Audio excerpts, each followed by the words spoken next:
عيالك ما دام واحنا برشد وانا برتان ان دورينا يا ولا علي وبان ما سنتين tuulada gololey moobleen maanta ka duwan shalay dadkeeduna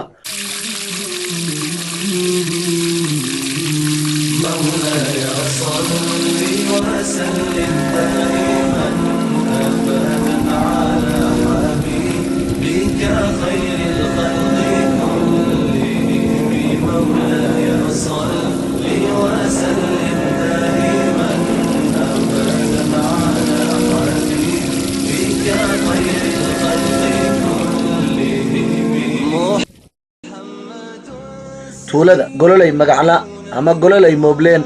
waxay ka mid tahay tuulooyinka hoos yimaada gobolka Shabeellaha Dhexe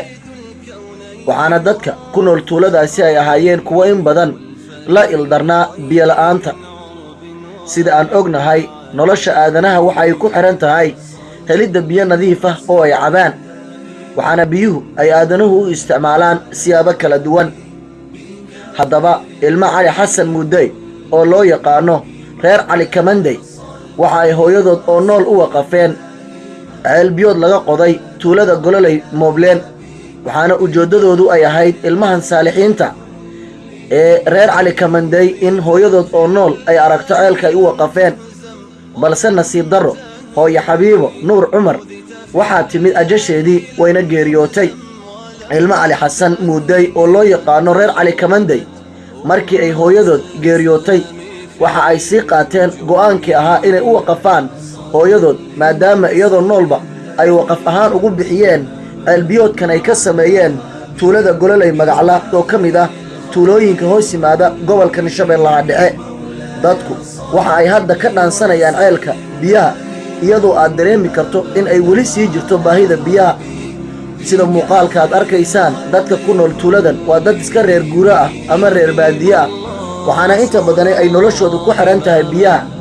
maadaama ay biyuhu u isticmaalaan siyaabooyin kala duwan ceel biyood aad u qurux badan baaxadiisuna weyn tahay oo ku filan tuulada ayay suurtageliyeen ilma Cali Kamandey waxaana suurtagelisay arrinkaasi Maama Caasha Foundation oo ah hay'ad islaamiya una qidmaysa agoonta iyo danyarta maanta ka duwan shalay tuulada gololey magacla ama gololey moobleen dadkuna waxay la faraxsan yihiin dhaansashada biyo macaan oo tuulada ay ka hirgeliyeen ilma Cali Kamandey iyo hay'adda Maama Caasha Foundation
dadka oo kaliya miyaa ku diirsaday helitaanka biyahan macaan ee reer Cali Kamandey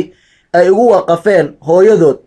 maya ayay jawaabtu noqonaysaa waxaa sidoo kale ka faa'iiday biyahani xoolaha oo iyagana ka cabaya isla markaasina loo sameeyay goobo ay ka cabaan ama ka waraabaan xoolaha sida muuqaalka aad ku arkaysaanna waxaa xilligan biyaha waraabaya looda oo ka mid ah xoolaha ay dhaqdaan dadka ku nool tuulada gololey moobleen qaar ka mid ah dadka ku nool tuulada gololey moobleen ayaa waxa ay ka mahadceliyeen ceel biyoodkan loo qoday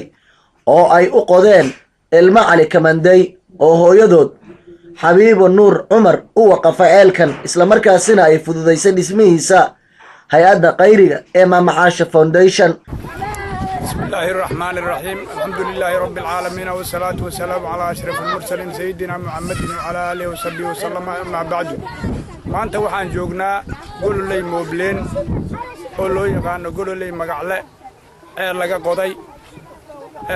عيال كاس وحا ماركتي مدة وصوص صعدي هذا أنا إن شاء الله هو جبجبو عيال كاس مركة وحا قضي waxaa loo waqfay xabiibo nuur cumar waxaana u waqfay ilmaheeda reer cali xasan muudey oo loo yaqaano reer cali gamaadey mashruucaas marka waxaa fuliyey maamacaasha foundation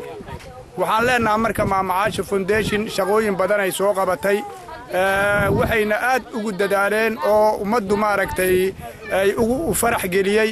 inay mashruuca wax allaala waxay soo qabato ummadda u soo bandhigto wixii waxqabadkeeda mahad waxaan ka gaartaan leenahay ceelkaana kii maaragtay ummaddan iyo deegaanka anfaca allah ka dhigaan leenahay bismillaahi rahmaani rahiim waa mahadsantii biiwaa helni tuulada golley deganay waa walaalayaalka ceelka insha Allah waa noo khadaan waana noo gargaareen waxaan u baahanahay insha Allah waa noo waraab insha Allah waxaan u baahanahay inaa iskoolka noola furo